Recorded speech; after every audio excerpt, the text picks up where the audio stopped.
Assalamualaikum warahmatullahi wabarakatuh.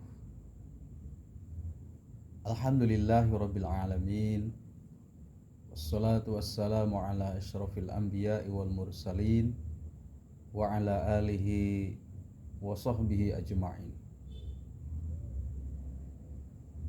Ma'asyiral muslimin rahimakumullah.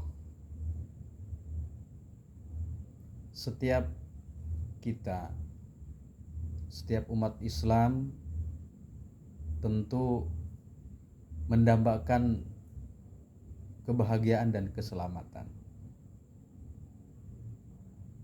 Baik kebahagiaan tatkala masih berada di dunia maupun kebahagiaan di akhirat.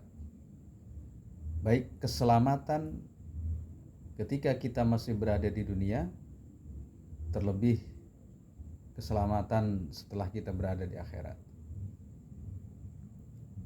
Oleh karena itu, ada beberapa thariqah, ada beberapa jalan atau cara untuk mendapatkan kebahagiaan kita di dunia dan akhirat. At-thariq li najahil abdi fid dunya wal akhirah.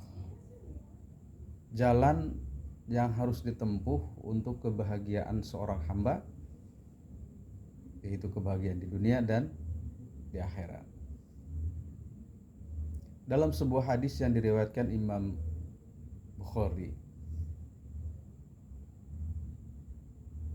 bahwa sahabat Mu'adz bin Jabal radhiyallahu anhu pernah bercerita, suatu hari sahabat Mu'adz bin Jabal pernah membonceng Rasulullah Shallallahu Alaihi Wasallam dengan kendaraan himarnya, dengan kendaraan keledainya, yang mana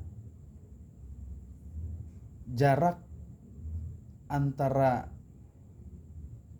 Rasulullah dengan sahabat Mu'adz bin Jabal ini tidak ada pemisah, kecuali hanya sebuah pelana. Biasa kalau di hewan yang biasa ditunggangi seperti kuda, unta, himar, itu ada pelananya. Nah, ini hanya itu saja yang memisahkannya. Ini menunjukkan bahwa ada kedekatan jarak antara Rasulullah dengan sahabat Mu'adz bin Jabal. Nah, dalam perjalanan tersebut Rasulullah memanggil atau menyapa Mu'adz bin Jabal, lalu bertanya,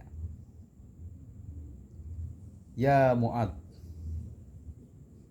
Lalu Mu'adz bin Jabal menjawab, "Labbaik ya Rasulullah wa sa'daik." Ya Rasulullah, saya siap memenuhi panggilanmu wahai Rasulullah. Lalu perjalanan berlanjut beberapa saat. Lalu Rasulullah memanggil kembali, "Ya Mu'adz." Lalu Mu'adz kembali menjawab, "Labbaik ya Rasulullah wa sa'daik." Ya Rasulullah, aku siap memenuhi panggilanmu wahai Rasulullah. Lalu perjalanan berlanjut kembali beberapa saat. Untuk yang ketiga kalinya Rasulullah menyapa kembali, "Ya Mu'adz bin Jabalin." Wahai Mu'adz bin Jabal. Maka untuk yang ketiga kalinya juga Mu'adz bin Jabal menjawab, "Labbaik ya Rasulullah wa sa'daik." Ya Rasulullah, aku siap memenuhi panggilanmu. Kemudian Rasulullah baru melanjutkan perkataannya, "Hal tadri ma haqqullah ala ibadih?"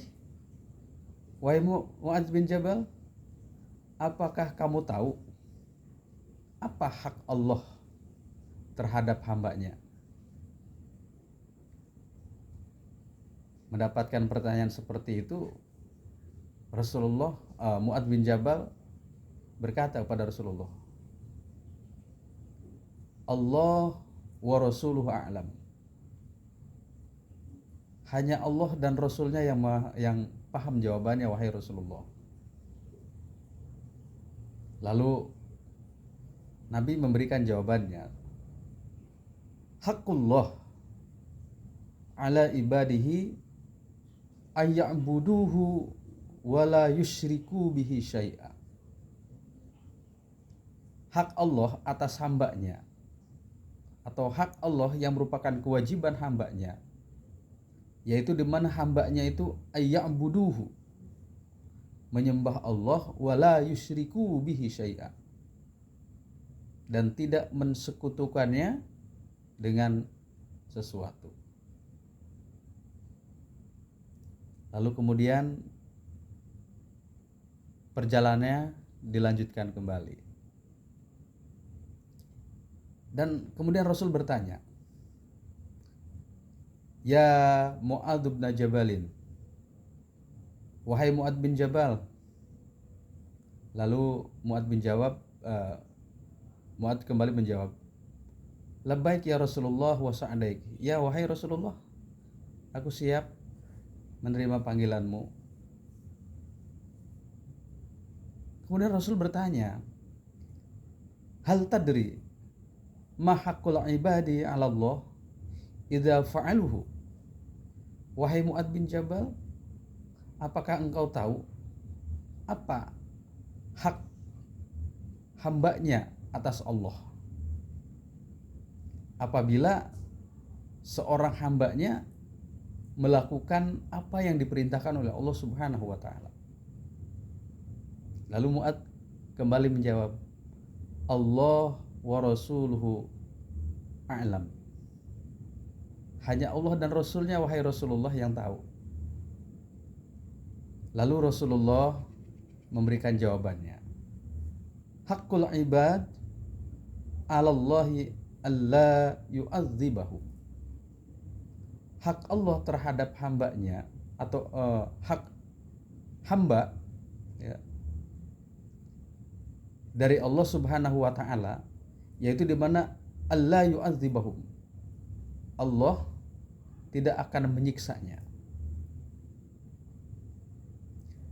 Kaum muslimin yang dirahmati oleh Allah Subhanahu wa taala, dari hadis ini dapat kita ambil pelajaran bahwa yang pertama adalah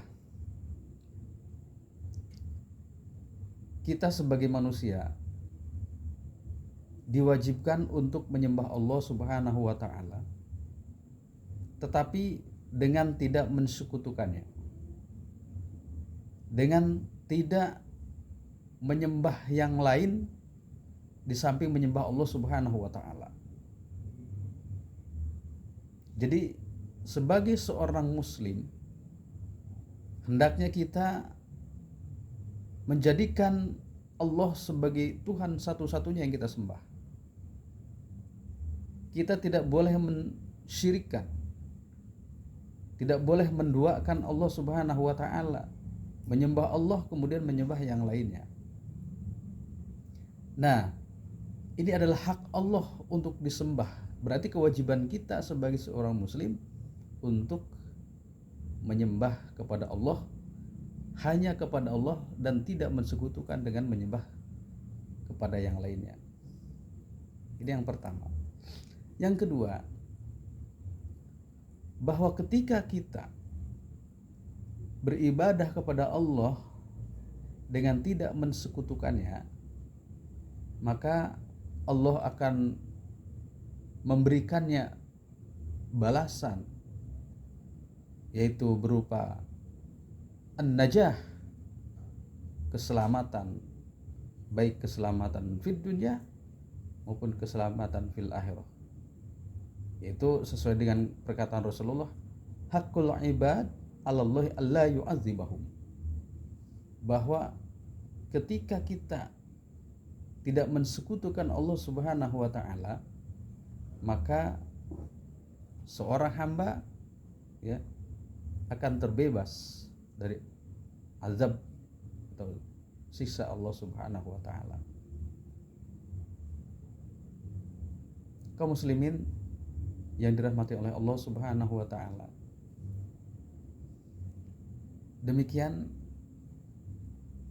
mudah-mudahan kita semuanya bisa memurnikan ibadah kepada Allah Subhanahu wa taala.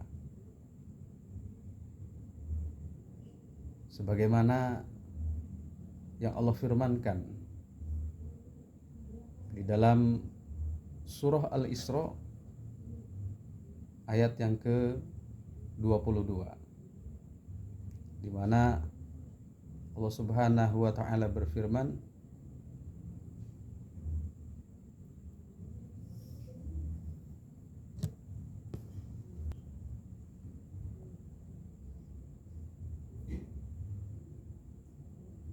la taj'al ma'allahi ilahan akhar fata'uda mazmumam mahzula.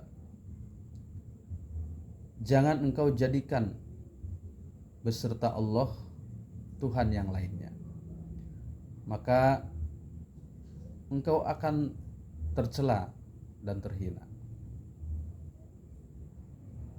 Di dalam ayat selanjutnya, ayat yang ke-23, masih surah Al-Isra, Allah berfirman, wa qadha rabbuka alla ta'budu illa iyyah,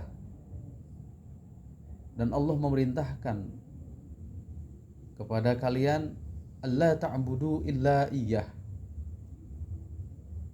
agar kalian jangan menyembah kecuali hanya kepadanya. Mudah-mudahan kita semuanya terhindar dari mensekutukan Allah Subhanahu wa taala. Demikian, mudah-mudahan menjadi bekal untuk kita semuanya sehingga kita mendapatkan kebahagiaan di dunia dan akhirat. Assalamualaikum warahmatullahi wabarakatuh.